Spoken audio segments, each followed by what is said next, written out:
bonjour à tous.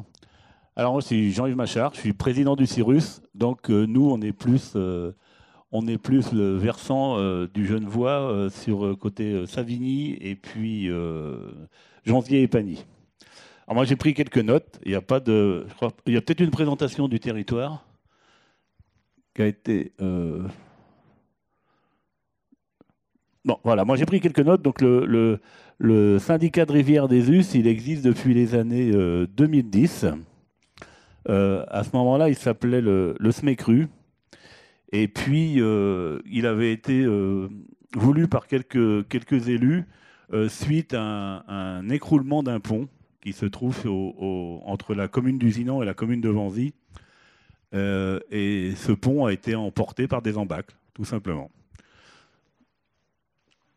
Ça y est, elle a pris le doigt, voilà. Ce pont a été emporté par des embâcles. Et donc, quelques élus et le conseil départemental ont pris la décision de créer un syndicat de rivière pour essayer de gérer cette belle rivière des Us qui était un peu livrée à elle-même.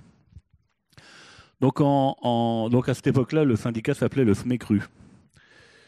Et puis, donc, il a eu pour vocation de mettre en place un contrat de rivière de 2014 à 2019, donc qui a été élaboré de 2010 à 2014. Ce contrat était très ambitieux, sauf qu'à côté, on n'a pas donné les moyens au syndicat à cette époque-là de le mettre en place. Il était, je ne me rappelle plus de combien de millions d'euros, sauf qu'à côté de ça, il y avait, on parlait tout à l'heure d'ETP, d'équivalent temps plein, le syndicat tournait avec 2 personnes. Donc pour mettre en place les actions, ça a été un petit peu compliqué. Je vous parlerai du Cyrus maintenant et de la nouvelle politique après. Donc le territoire d'intervention, il est sur le bassin versant des Us, qui compte 48 communes, 6 EPCI, un petit peu moins de 40 000 habitants. Et la communauté de communes du Genevois, elle est concernée sur le territoire, comme je vous le disais tout à l'heure, la commune de Jonzier et Pagny et de Savigny, sur le ruisseau du Flon et du Fornant. Donc, pendant la première partie du contrat de rivière, beaucoup d'études ont été menées, hein, notamment sur la qualité des eaux et puis le volume prévap qui a été en 2013. Donc, suite à ces études, différents constats ont été... alors, je dirais sur la partie Genevois, mais vous inquiétez pas, vous n'êtes pas incriminés parce que je crois que c'est tout le bassin versant des Us qui est concerné. On s'en rend bien compte maintenant. Donc c'était que les milieux étaient dégradés. Il y avait une faible capacité des dilutions du cours d'eau, hein, et que l'état écologique il était jugé plutôt mauvais, de bon à mauvais. Que les prélèvements en période d'étiage étaient trop importantes. À cause de l'augmentation de la démographie, hein, mes prédécesseurs en ont assez parlé. Et puis aussi qu'on avait présence d'écrevisses à pattes blanches qui sont protégées au niveau européen et qui nous posent quelques soucis pour la mise en œuvre de nos actions. Donc suite à ça, le syndicat a mené diverses actions. Donc toujours dans le cadre du premier contrat. Donc c'était de sensibiliser les agriculteurs, enfin le monde agricole, au prélèvement, hein, et puis aussi au piétinement des animaux dans la rivière. La gestion des boisements de berges qui a été important, hein. La lutte contre les invasives aussi, qu'on a un peu abandonné depuis parce que on n'a pas abandonné, mais on le fait sous une autre forme puisque c'est très compliqué, surtout nous avec la renouée, hein, mais de plus en plus, on a des invasives maintenant qui arrivent. Et puis, on a aussi une grande campagne de qualité en 2020 qui a été mise en œuvre. Donc, le syndicat, pour tout ça, il s'est mis en œuvre des stratégies d'action, un plan de gestion de la ressource en eau qui avait été mis en œuvre déjà il y a 5 ans, mais qui n'avait pas été suivi, comme je vous le disais tout à l'heure, de ressources humaines pour le mettre en œuvre. Donc on l'a re-signé en début 2021 avec le préfet de la Haute-Savoie pour vraiment mettre les actions en œuvre et, et se donner les moyens de le mettre en pratique. Donc, ce qui a été décidé aussi, suivant ces actions, c'est de refaire un schéma directeur des eaux potables sur tout le bassin versant des US. Donc, on a mis en place des schémas directeurs avec les communes qui n'en avaient pas. La communauté de communes UC-Rhône s'est dotée aussi d'un schéma directeur. Et nous, au niveau du CIRUS, on vient de terminer le schéma directeur du bassin versant. Donc on s'est aperçu, comme disait tout à l'heure le président de la communauté de communes du Genevois, c'est qu'en période d'étiage, sous le sous-bassin versant, on va parler du sous-bassin versant du Fornant, en période d'étiage, on devrait consommer 246 000 m3 d'eau. Et en fait, le seuil, il est déjà dépassé depuis 2017. Voilà. Donc, lors des arrêtés de crise l'année dernière, hein, puisqu'on s'est aperçu que l'eau manquait, mais l'eau manquait surtout parce qu'on était en période de sécheresse. Eh bien, on s'est aperçu, comme je le disais tout à l'heure, qu'au niveau des particuliers, il y a eu des pics d'augmentation de 10 à 15% en période d'étiage. Donc, je pense que la communication, elle n'est pas bien passée. Alors, à quel niveau, on ne sait pas, mais comment faire passer de la bonne communication? Donc, après, on a aussi eu un plan sur les zones humides qui est important, puisque les zones humides, c'est quand même nos châteaux d'eau ou nos bassines ou nos piscines pour essayer de récupérer de l'eau en période d'étiage. Voilà. Donc, c'est à peu près les actions que le syndicat y mène. Alors, moi, je voudrais juste un petit peu rebondir sur ce que je vous disais tout à l'heure. C'est que le syndicat, en 2010, on ne lui avait pas donné les moyens. Depuis ce nouveau mandat, on a vraiment donné les moyens au syndicat, puisque maintenant, on a refait un contrat de rivière qui a été signé cette semaine, hein, c'est pas vieux. Et c'est un contrat de rivière qui n'est pas trop gros, mais on va se donner les moyens de le faire. Et pour ça, à côté, j'ai décidé avec les membres de mon bureau, avec mes collègues, c'est qu'on a embauché 6 personnes. Maintenant, le syndicat, on travaille avec 8 personnes et nos partenaires nous suivent et on se donne vraiment les moyens de concrétiser le prochain contrat. Voilà. Voilà ce que je peux vous dire sur le syndicat de rivière. Merci Jean-Yves Machard, donc président du syndicat de Rivière des US. Nous allons passer maintenant au SM3A avec Bruno Forel, donc président du SM3A. Oui, bonjour. Bon, Bruno Forel, j'assume la présidence du SM3A. Je suis par ailleurs maire et président de communauté de communes et président de l'Association nationale des élus de bassin. Le SM3A est un syndicat donc intercommunal, hein, donc c'est une organisation publique qui réunit toutes les communautés de communes du bassin versant de l'Arve, avec un particularisme pour le Genevois, puisque le Genevois est quand même dans le bassin versant de l'Arve, sauf que les affluents du Genevois traversent tous la Suisse pour se jeter dans l'Arve. Mais malgré cela, le Genevois est associé au SM3A. Je vais dire comment. En ce qui concerne donc les 13 EPCI qui constituent le SM3A, elles sont réunies depuis on va dire, 5-6 ans, sur la base d'un syndicat dont l'existence est de plus de 20 ans. Le début du SM3A, c'est l'axe principal, l'Arve, et petit à petit, tous les affluents s'y sont rattachés.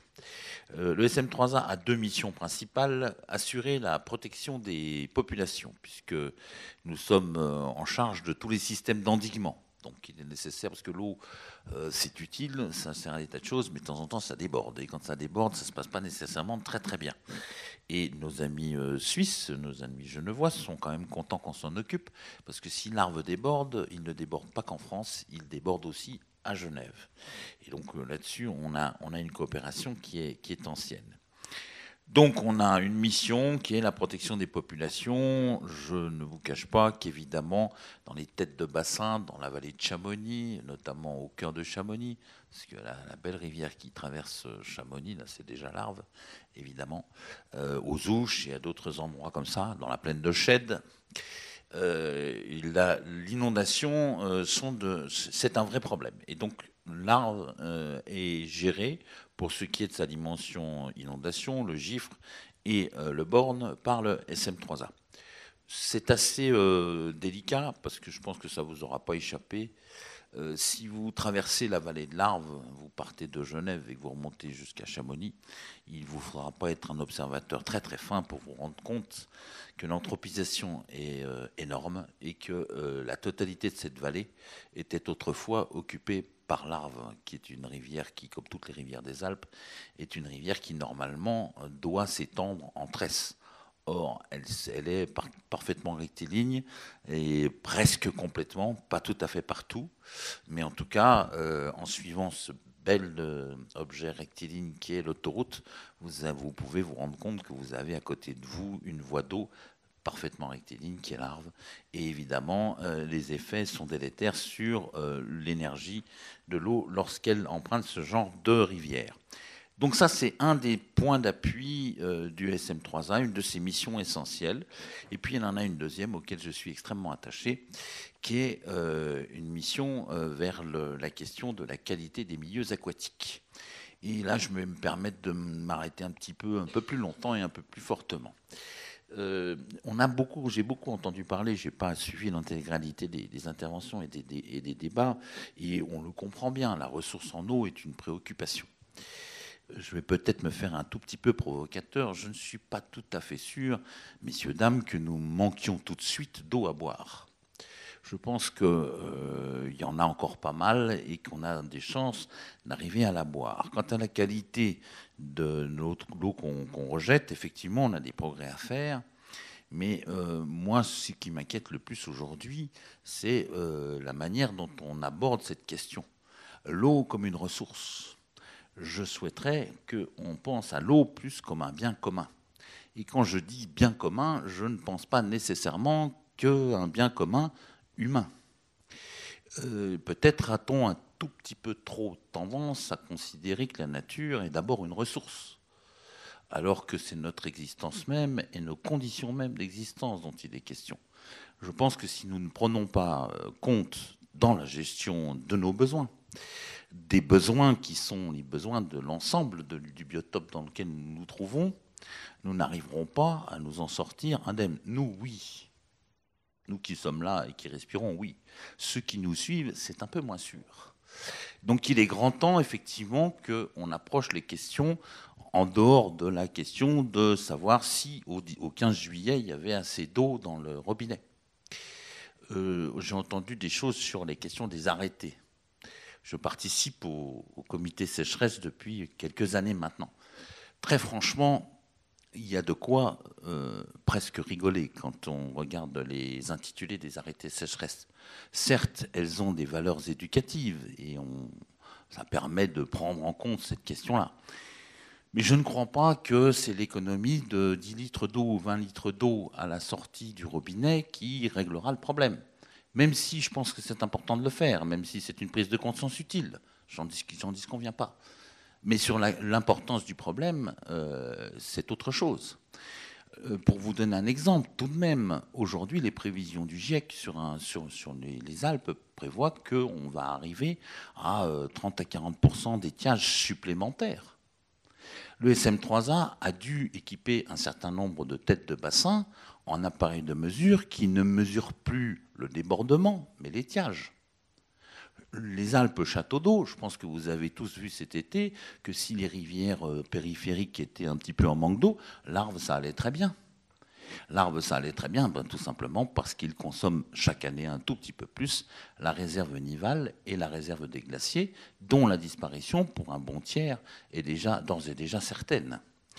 Donc, nous, petit à petit, je ne veux pas faire du catastrophisme, mais petit à petit, nous avançons vers un temps où la question de l'équilibre de l'eau sur l'ensemble du biotope qui est notre existence est en cause. Et en Haute-Savoie et dans la vallée de l'Arve, autant qu'ailleurs, voire même peut-être un peu plus, puisque là aussi, les constatations scientifiques montrent que les Alpes ont une capacité à remonter en température qui est plus importante qu'ailleurs, sous la pression du réchauffement climatique. Tout ça pour dire que cette question de la gestion de l'eau en partie commune est essentielle. C'est pourquoi nous avons, à l'Association des élus de bassin, fait paraître un petit livre qui s'appelle le livre bleu. Ne vous inquiétez pas, et on ne le vend pas. Donc, ce n'est pas une question mercantile qui m'occupe, mais qui plaide pour quelque chose de très important. On a entendu parler, et je souscris à beaucoup de propos qui ont été tenus, à la nécessité de la gestion par bassin versant. Le bassin versant de l'Arve est un bassin versant important.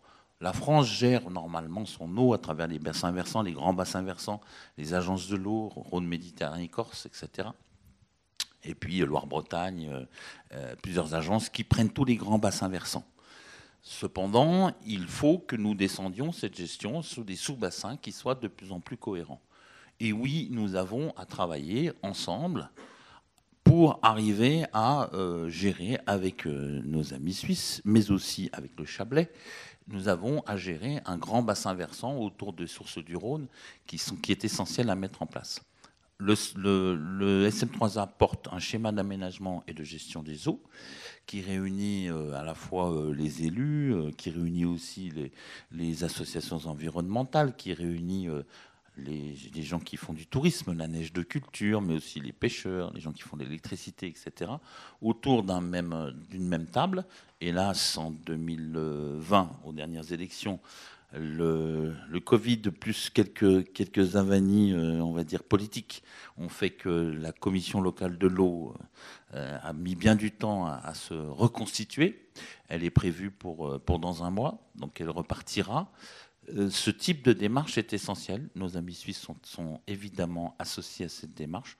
Nous travaillons sur le sujet, mais il nous reste encore beaucoup de choses à faire, notamment faire rentrer avec plus de puissance et de présence la question de l'eau dans nos documents d'urbanisme. On a entendu parler, permis de construire, eau, schéma de cohérence territoriale. Tout ça doit largement s'améliorer. Et puis, effectivement, considérer qu'il y a une différence entre la terre naturelle et la terre agricole, qu'il y a des pratiques qui posent certaines questions, les allongements de réseaux. Petit exemple par hasard, chacun peut comprendre que quand on tire un tuyau le long d'un réseau qui a de la pente, eh bien on crée une tranchée drainante qui va modifier la circulation d'eau dans tout le coteau. Et ce sont des notions qui aujourd'hui sont encore sous les radars. On n'est pas encore à ce type de considération. Or, il va falloir petit à petit qu'on y vienne. Voilà, je m'arrête là. Je pense que ce qui est plus intéressant, c'est que peut-être, à travers un certain nombre de questions que vous aurez posées, on puisse échanger sur ces sujets. Un grand merci à Bruno Forel. Nous allons passer maintenant à Aster. Oui. Bonjour à tous. Christian Schurer, le directeur d'Aster, le Conservatoire des espaces naturels de Haute-Savoie. Et puis tout... Hop. Voilà. Tout d'abord, quelques mots sur qui sommes-nous. Donc, le Conservatoire d'espaces naturels de Haute-Savoie, c'est une structure sans but lucratif, à vocation technique, non militante, et qui est reconnue dans le Code de l'environnement en tant que structure bénéficiant d'un agrément État-région qui nous reconnaît dans ce cadre-là des compétences d'expertise, de connaissances, également de gestion, j'y reviendrai, également d'accompagnement des collectivités. Et on a dans ce cadre-là différentes collaborations, je pense notamment au syndicat de Rivière des Cyrus ou ce soit avec le SM3A pour donner cet exemple-là. Également, on est gestionnaire délégué pour le compte de l'État des 22 000 hectares de réserves naturelles de Haute-Savoie.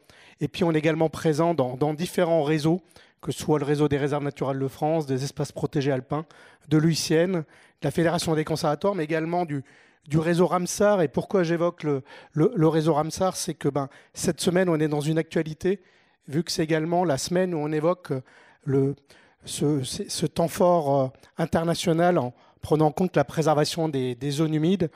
Donc, et où nous-mêmes, on est en charge d'un site Ramsar qui est issu du secteur en lien avec la réserve naturelle de la Drance. Une structure qui existe depuis plus de 40 ans, avec une petite équipe d'un peu plus de 50 salariés. Dans ce cadre-là, dans l'une de nos missions, c'est vraiment l'enjeu prise en compte des zones humides. Ces zones humides qui bénéficient d'une attention tout particulière au niveau national également, vu que tout récemment, un plan national en faveur de ces zones humides a été souhaité par le ministère de l'écologie et qui fait le lien aussi avec ce temps fort qui a eu lieu au mois de décembre sur ce congrès mondial de la nature, qui a mis l'accent sur le fait que une attention doit être portée plus fortement sur la biodiversité. Parce que si on a connu différentes crises, que ce soit la crise Covid, la crise économique ou la crise climatique, je pense qu'une des crises les plus importantes qui est devant nous, qui est la crise de la biodiversité, cette perte de biodiversité, qui aura un impact qui sera loin d'être non significatif. Au niveau national, concernant les zones humides, nos collègues franc-comtois ont donné tout à l'heure 2 chiffres. C'était le premier inventaire qui a été fait, c'était 14% de la surface nationale concernée par des zones humides. Le chiffre le plus récent qu'ils ont donné était 6%. La valeur réactualisée tout récemment, c'est que ces zones humides, il en reste 3,7% au niveau national et qu'au niveau de la Haute-Savoie, on est sur des surfaces qui représentent 2,56% du territoire de la Haute-Savoie. Alors ces zones humides, on les a sous différentes formes, des tourbières, des mares, des forêts alluviales, des marais, des prairies humides. Et puis tout ça reste quand même connecté à travers notamment, si on prend l'exemple du Rhône, pour aller de l'amont à l'aval, jusque sur des territoires de lagunes, mais qui nous concernent beaucoup moins, je crois, en Haute-Savoie. Ce qui est intéressant aussi, c'est que ces zones humides, ils apportent vraiment des services écosystémiques majeurs. Un des éléments, ça a été évoqué, le volet atténuation des crues, mais c'est aussi ce volet stockage de carbone qui n'est pas neutre, et puis aussi de stockage d'eau, avec ce volet qui est vraiment à prendre en compte. Un chiffre qu'on donne souvent, c'est 1 mètre cube de tourbe, c'est 700 litres d'eau en stock. C'est juste pour donner ces petits éléments d'illustration. C'est aussi des écosystèmes précieux, puisque ces zones humides, dans les dernières données qui nous ont été partagées et qu'on peut partager avec vous, c'est 25% des espèces de zones humides qui sont menacées d'extinction. C'est aussi un patrimoine naturel riche. On fait actuellement le parallèle entre les forêts tropicales et ces zones humides, où quelque part on trouve la même diversité dans nombre d'espèces au niveau de ces milieux. Je ne vais pas vous faire un inventaire des espèces emblématiques qu'on peut y trouver, mais ce qui est intéressant, c'est que tout ça renvoie à des éléments de documents de référence, et c'est vrai qu'on a un élément de lien à avoir sur la prise en compte de ces zones humides dans les documents d'urbanisme, mais aussi sur en amont le stage ou le stage de larves, qui a toute son importance dans sa prise en compte. Et on voit qu'au niveau du stage de Rhône-Méditerranée-Corse, les milieux aquatiques sont bien identifiés avec un objectif 2027, c'est que 67% de ces milieux soient bien pris en compte et préservés. Et le message qui a été donné à l'occasion de ce congrès, ce temps fort lié à cette attention mondiale des zones humides, c'est que l'attention est portée sur la restauration de ces milieux, parce qu'on a vraiment de quoi faire. Et je crois que des structures ayant la compétence GEMAPI sont clairement mobilisées dans ce cadre-là, mais je pense qu'il y a une attention toute particulière à porter sur ces éléments-là. Nous, en tant que conservatoire d'espaces naturels sur cette mission, c'est bien agir au cœur des territoires au bénéfice des générations futures, avec un volet d'accompagnement des collectivités par différents biais, des éléments d'acquisition de connaissances, de définition d'enjeux et d'objectifs, de prise en compte de respect de réglementation, aussi de développement et d'accompagnement de stratégies foncières et de suivi d'évaluation de gestion. Et puis dans ce cadre-là, pour nous, l'élément clé, c'est pour les zones humides une dimension de capitalisation et diffusion de la connaissance.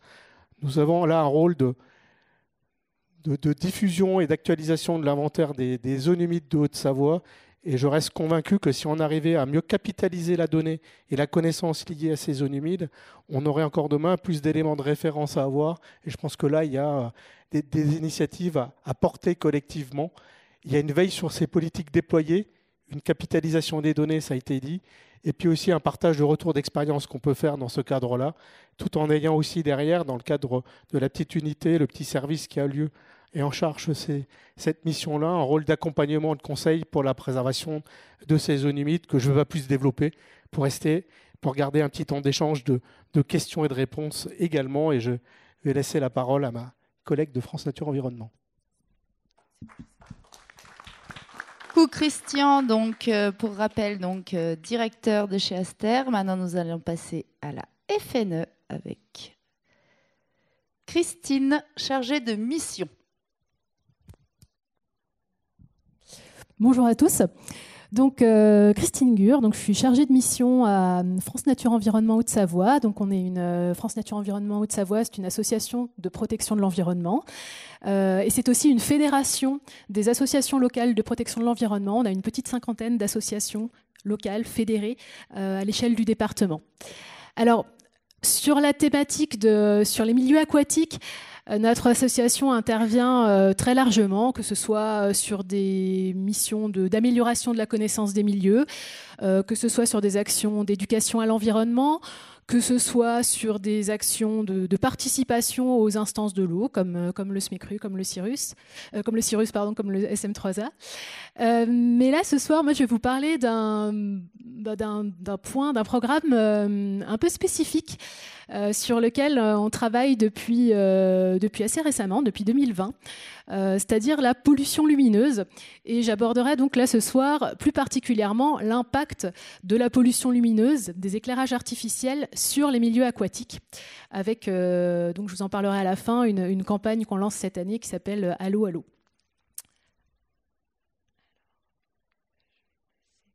Alors, quelques mots d'abord sur la pollution lumineuse, parce que c'est effectivement quelque chose dont on n'a pas forcément pu parler au cours de l'après-midi. Alors, on désigne par terme pollution lumineuse les éclairages artificiels excessifs qui entraînent un impact, qui ont des incidences sur notre environnement. Alors, la pollution lumineuse, c'est un phénomène qui est en augmentation constante, en augmentation exponentielle même. Vous avez là sur cette diapo deux photographies satellitaires nocturnes qui ont été prises donc respectivement en 1992 et en 2010, centrées grosso modo sur l'Europe, et où on voit que où qu'on regarde, l'éclairage a augmenté, donc la pollution lumineuse a augmenté. On a des chiffres tout récents qui sont sortis il y a là ce début d'année, qui estiment, donc qui évaluent l'augmentation de la pollution lumineuse à plus 53% entre 1990 et 2022 à l'échelle de la France. Donc on voit que c'est vraiment un phénomène qui est en pleine expansion. Alors là, on avait une vision de l'échelle européenne. Si on vient un petit peu plus près d'ici, donc là vous avez des cartos qui ont été établis à partir de la lumière visible depuis l'espace. Donc ce sont des cartos modélisés. Alors je ne sais pas si vous arrivez bien à voir, c'est centré justement sur notre territoire. On voit au-dessus Saint-Julien-en-Genevois, Annecy. Et alors, pour vous donner l'échelle, donc quand on est rouge, c'est qu'on a un ciel qui est vraiment très très pollué, et il faut aller vers le tout noir pour avoir un ciel sur lequel on pourra vraiment bien observer les étoiles. Donc on se rend compte que, sans grande surprise, évidemment, les grandes agglomérations sont vraiment très sujettes à cette problématique de la pollution lumineuse. Mais ce dont on ne se rend pas forcément toujours compte, c'est que même quand on s'éloigne des grandes agglomérations, même en milieu rural, on voit que finalement, y compris dans les vallées, y compris dans des secteurs dans des milieux un peu plus ruraux, la pollution lumineuse est bien présente, et il faut vraiment aller en plein cœur des massifs de montagne, dans les endroits les plus reculés, pour retrouver des ciels qui soient indemnes de pollution lumineuse. Alors, en termes d'enjeux, alors je vais faire très vite pour rester dans le timing. Grosso modo, on peut se dire que cette pollution lumineuse, elle impacte. On a 4 grands enjeux. Alors, le premier, actuellement, en tout cas, quand on interroge les gens sur cette problématique, la première réponse qui vient, évidemment, c'est l'enjeu énergétique et financier. Au niveau de FNE, on a beaucoup travaillé au cours des dernières années sur l'accompagnement des collectivités pour mettre en place une extinction de l'éclairage public en cœur de nuit. Et effectivement, c'était souvent la réponse des habitants qui, pour la plupart, sont aujourd'hui tout à fait prêts à ce genre de démarche et en disant, effectivement, quel gaspillage que d'éclairer mon village en plein milieu de la nuit quand tout le monde dort. Et effectivement, l'éclairage, ce qu'il faut savoir, c'est que le coût de l'éclairage public est loin d'être anodin, puisque en moyenne, c'est un chiffre moyen, hein, on estime que la facture d'électricité liée à l'éclairage public représente environ un tiers de la facture d'électricité d'une commune. Donc aujourd'hui, avec le renchérissement du coût de l'énergie, on voit que c'est quelque chose d'important. Deuxième gros enjeu, évidemment, j'en parlais tout à l'heure, c'est l'observation du ciel nocturne. Là aussi, on estime qu'au niveau européen, au niveau de nos pays occidentalisés, 60% de la population ne peut plus aujourd'hui observer la Voie lactée depuis nos domiciles, parce que justement, on a des halos lumineux au-dessus de nos agglomérations qui font qu'on peut très peu observer le ciel. Un autre gros enjeu qui est de mieux en mieux documenté, c'est l'impact de la pollution sur la santé humaine. Comme tous les êtres vivants, on a une horloge biologique qui est conditionnée par les alternances du jour et de la nuit. Et du coup, l'exposition à des lumières artificielles fait que ça entraîne un dérèglement de ce mécanisme physiologique, notamment via le biais de la sécrétion de mélatonine, avec des troubles du sommeil, mais aussi d'autres troubles qui sont aujourd'hui montrés par différentes études sur notamment du diabète ou des choses comme ça. Et puis le quatrième enjeu sur lequel je m'appesantirai un petit peu plus, c'est évidemment l'impact de la pollution lumineuse sur la biodiversité. Et dans la diapo suivante, je vais justement un petit peu faire le point par rapport au milieu aquatique. Alors, par rapport au milieu aquatique, ce dont il faut bien se rendre compte, c'est que au fil de l'histoire, l'urbanisation s'est souvent organisée autour des masses d'eau douce, que ce soit les cours d'eau ou que ce soit là sur cette diapo les lacs, comme là c'est le lac d'Annecy. Donc du coup, on se retrouve aujourd'hui avec un éclairage très important des abords des cours d'eau, des abords des plans d'eau, et donc un impact fort de l'éclairage artificiel sur les milieux aquatiques. Or, ce qu'il faut avoir en tête, c'est que la lumière joue un rôle tout à fait structurant dans la répartition des plantes et des animaux au sein de la colonne d'eau. Par exemple, de nombreuses espèces de zooplancton vont avoir tendance à rester en profondeur pendant la journée. Ces espèces vont rester à l'obscurité, à l'abri des prédateurs. Et pendant la nuit, ces espèces vont remonter à la surface pour se nourrir de phytoplancton. Et donc, quand on est en milieu éclairé, en fait, l'éclairage artificiel va provoquer une diminution de l'amplitude de ces migrations quotidiennes du zooplancton, et donc vont pénaliser le développement de ce zooplancton. In fine, moins de zooplancton, c'est moins de ressources alimentaires pour les poissons. Et ça peut aussi se traduire par une prolifération du phytoplancton et des microalgues. Donc finalement, à partir de cet aspect éclairage qui influe à la base sur le zooplancton, où on se dit qu'il n'y aura pas forcément énormément de conséquences, on se rend compte qu'au contraire, en intervenant sur ces organismes qui sont aux bases des chaînes alimentaires, on peut déboucher sur vraiment un dérèglement global des écosystèmes aquatiques.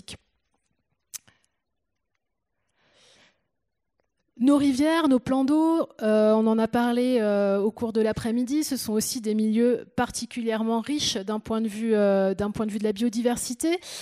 Quelques exemples justement sur d'impact de la pollution lumineuse sur un certain nombre d'espèces. Alors, pour de nombreuses espèces, la lumière va être une source de répulsion. C'est-à-dire que les espèces vont fuir la lumière parce qu'ils vont l'assimiler soit un risque de prédation accrue, soit pour eux ça va être une source d'éblouissement, donc ils vont avoir tendance à fuir. Alors c'est notamment le cas de la plupart des amphibiens. La plupart des amphibiens ont une activité nocturne, et donc ils ont un système de vision qui est adapté à des très faibles luminosités, et donc ils vont être totalement éblouis par la lumière artificielle, ça a été observé, ça a été relevé par plusieurs études, complètement modifier leur comportement de reproduction, c'est-à-dire que les mâles chanteurs vont être beaucoup moins actifs, et on va avoir une reproduction nettement moins bonne au niveau des amphibiens, sur des plans d'eau qui sont éclairés. Au niveau des chauves-souris, là vous avez un murin de Daubenton. Le murin de Daubenton, c'est une espèce qui aime beaucoup chasser au niveau des masses d'eau calmes, donc que ce soit au niveau de mares, de lacs, de cours d'eau un peu calmes. Et donc là aussi, on a des études assez récentes qui ont été faites justement au niveau de tronçons de cours d'eau éclairés, et on s'est rendu compte que l'espèce vraiment rechignait à aller sur ces tronçons de cours d'eau éclairés, quand bien même les milieux étaient favorables, quand bien même il y avait les ressources alimentaires. En fait, on avait une très faible fréquentation de ces tronçons par les chauves-souris. Donc il y a vraiment, pour la plupart des chauves-souris, un effet répulsif de la lumière. Alors au contraire, pour d'autres espèces, la lumière va être une source d'attraction. C'est notamment le cas pour beaucoup d'insectes. Vous avez sans doute déjà observé les soirs d'été ces nuées de papillons, de moucherons qui tourbillonnent au-dessus des lampadaires. Sauf qu'en fait, ils vont tourbillonner autour de ces lampadaires jusqu'à soit mourir d'épuisement, soit se retrouver grillés par la chaleur de la lampe. On le voit parfois dans les lampes. On a tout un tapis de cadavres d'insectes. Et donc là aussi, là sur cette photo, vous avez une éphémère. Et donc on s'est rendu compte que ça générait vraiment de très fortes perturbations quand on avait des environnements de cours d'eau qui étaient éclairés, avec une désorientation totale de ces insectes. Et il y a même des cas qui ont été rapportés justement de nuées d'éphémères qui venaient pondre sur les routes éclairées voisines du cours d'eau, parce qu'en fait il y avait une confusion entre la surface de l'eau, la surface du cours d'eau, et la surface enrobée voisine. Et puis évidemment aussi des impacts sur les poissons, avec là aussi différents mécanismes en jeu, à la fois des mécanismes physiologiques, des perturbations au niveau du développement des alevins, mais aussi une perturbation au niveau des possibilités de déplacement. Alors, face à tous ces impacts, il existe aujourd'hui, depuis l'arrêté du 27 novembre 2018, une réglementation qui interdit tout éclairage direct des plans d'eau et cours d'eau depuis le 1er janvier 2020, sauf motif de sécurité. Donc là, très clairement, la photo que vous avez à droite, c'est quelque chose qui est aujourd'hui interdit. On ne peut pas éclairer, on ne doit pas éclairer les cours d'eau. Là, c'est un éclairage de mise en valeur, c'est pas du tout un éclairage de sécurité. Et donc ça, ce sont des types d'éclairage qui sont aujourd'hui interdits. Mais on en trouve encore, on en trouve un certain nombre. Alors, on a justement un petit peu de mal à savoir aujourd'hui quelle est l'ampleur de ces éclairages qui impactent directement les cours d'eau. D'où le lancement de cette campagne pour cette année, qui a été baptisée Allo Allo par nos collègues de FNE Midi-Pyrénées qui sont à l'origine de cette démarche.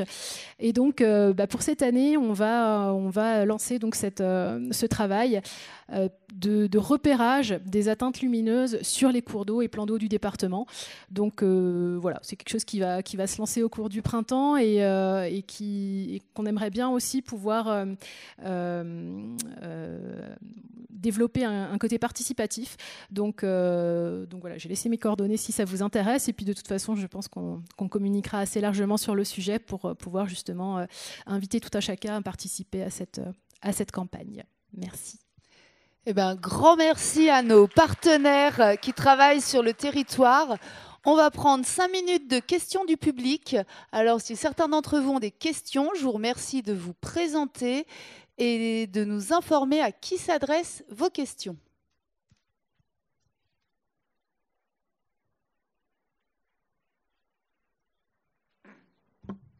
Alors, S'il n'y a pas de questions, moi, je voudrais quand même rebondir sur ce qu'a dit Aster, notre partenaire d'Aster. C'est sur les zones humides. J'en ai peut-être pas assez parlé tout à l'heure dans la présentation du syndicat. Mais c'est vrai que c'est un gros travail qu'on fait au niveau du syndicat, notamment sur le bassin genevois, c'est les zones humides qui sont en tête de bassin. Et puis sur le plateau des Bornes, puisqu'on a aussi un réservoir d'eau des US, puisque les US prennent leur source à Arbusigny. Et je pense que les zones humides et la préservation des zones humides, c'est quelque chose de très important. Et on n'en parle pas assez forcément dans nos PLUI, comme on l'a dit. Et puis je pense aussi que derrière la réglementation qui a mis cette limite des zones humides à 1000 mètres carrés, je pense qu'elle n'est pas suffisante, puisque la moindre zone humide, on la remblaye. Alors je ne vous parle pas des problèmes de remblai qu'on a sur notre territoire, hein. Ça c'est encore un autre problème. Mais le moindre remblai qui soit, bon, on dit 1000 mètres carrés, mais je pense que le moindre trou, la moindre zone humide, on les remblaye. Et je pense que ça va devenir l'enjeu important. Un autre enjeu qu'on a aussi au niveau du syndicat, qu'on va essayer de faire, on va essayer de travailler au maximum quand on aura la possibilité du foncier, c'est de faire des zones tampons au niveau de la rivière. Parce que s'il y a des assecs l'été, nous on en a beaucoup sur les us, c'est d'essayer de faire des zones tampons justement pour que la biodiversité puisse se réfugier, puisque les sociétés de pêche promènent les poissons, enfin entre guillemets, hein, parce qu'ils ne sont pas forcément contents, les poissons, de se promener, mais ils promènent les poissons d'un endroit à un autre avec des seaux pour aller les remettre où il y a de l'eau. Donc le travail aussi qu'on va essayer de faire au syndicat pour la rivière et la protection de la biodiversité, c'est d'essayer de faire des zones tampons où les truites, on parle des truites, puisque dans les us on a des truites, puissent se réfugier, mais d'autres poissons aussi. Voilà.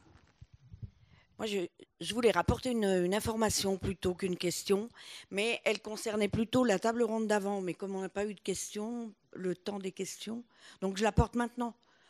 Ouais, voilà. En même temps, je suis étroitement liée à ce que vient de dire Jean-Yves Machard par rapport aux zones humides du plateau des Bornes, puisque j'habite sur le plateau des Bornes, par exemple. Je voulais juste rajouter, parce que j'ai entendu au cours de l'après-midi quelquefois quelques questionnements par rapport à la qualité des eaux qui arrivent dans nos communes, qui descendent de la montagne, et notamment du Salève. Je suis concernée par le Salève. Je voulais vous informer quand même que sur le Salève, l'association foncière pastorale, qui s'occupe des alpages, dont j'ai la présidence, est porteur et maître d'ouvrage pour les 4 gestionnaires de l'eau, que sont la communauté de communes de Cruzeil, la CCG, Annemasse-Aglo et SRB pour CCAS. Donc l'AFP est maître d'ouvrage pour ce plan de gestion de l'eau qu'on a pu poser sur toute la montagne Salève. C'est assez facile de poser quelque chose sur le Salève, qui est une montagne, on va dire, insulaire, autonome. Et en fait, on a des engagements, parce qu'évidemment, au sommet du Salève, les premiers pollueurs, c'est notre bétail, normal. Donc, ça a engendré des travaux nouveaux par rapport à la vie de nos alpages, qui sont la pose des bassins pour abreuver le bétail, donc des bassins qui ont le PGE nous impose des contraintes. On doit poser des bassins sur du sol dur, mais perméable, qu'il n'y ait plus d'écoulement et de labour autour des bassins. Aussi, la clôture des dolines, ces petits trous, ces entonnoirs qu'on voit dans le Salève, il y en a une quarantaine repérés, donc une vingtaine ont déjà été clôturés. S'il y en a qui vont se balader dans le Salève et qui voient ces trous clôturés, c'est pour ça. Pour que l'eau qui passe là-dedans ne soit pas polluée par la traversée du bétail, par les randonneurs qui souvent prennent les dolines pour des mini-déchetteries. Voilà. Donc voilà, vous allez voir des dolines clôturées, c'est pour cette raison-là. On fait aussi du réensemencement après nos travaux, parce qu'on ne doit envoyer aucune turbidité dans les usines qui traitent l'eau au pied du Salève. Donc voilà, plan de gestion de l'eau sur tout le Salève. Je voulais apporter cette info. Merci. Bonsoir. J'ai grandi au bord des Us, à Chauzel exactement, en dessous de Creuseuil. Et pour être honnête, depuis toujours, on a l'impression que la qualité des Us n'est pas mieux. On a l'impression peut-être même que c'est pire, avec beaucoup d'algues, très très peu de poissons. Et du coup, je profite de votre présence pour vous demander, est-ce une fausse impression ? Je disais, en 20 ans, j'ai eu l'impression que la qualité de l'eau des Us ne s'est pas améliorée. Moins de débit, plus d'algues, moins de poissons, qui ne reviennent toujours pas malgré des plans, j'ai l'impression. Du coup, je profite de votre présence pour vous demander, est-ce une fausse impression ? Alors non, c'est pas une fausse impression, non. On a nous on a une grande campagne de qualité de l'eau qu'on fait. Mon collègue Bruno Forel en parlait tout à l'heure.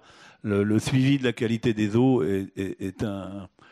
c'est important. Sur les US, ça représente 200 000 euros sur 2 ans pour le suivi des qualités des eaux. Après, moi je dirais que quand on remonte cette information, il n'y a pas de suivi. Nous, on est au niveau du syndicat, on n'a aucun pouvoir de police. Donc le constat qu'on fait sur certains points de pollution, on le remonte au service de l'État et après, quid ?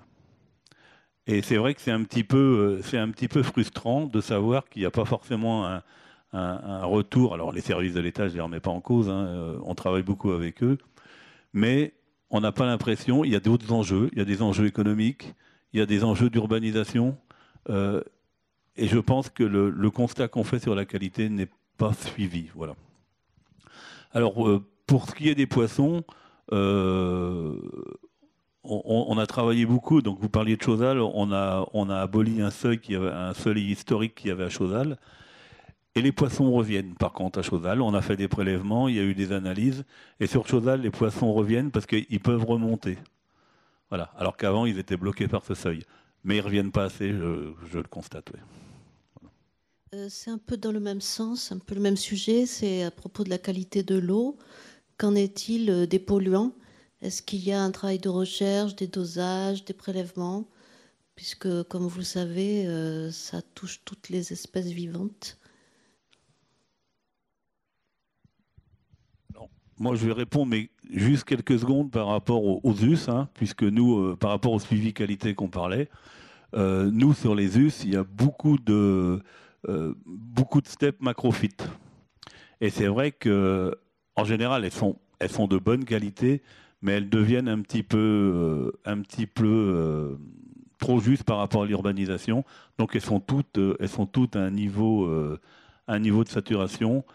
Et puisqu'on parlait puisqu'on est dans le Genevois, le président tout à l'heure en parlait, il va y avoir une grosse steppe qui devrait être faite au niveau de Mainzier sur les 2 communautés de communes du Rhône pour justement améliorer la qualité des rejets, quoi. Voilà.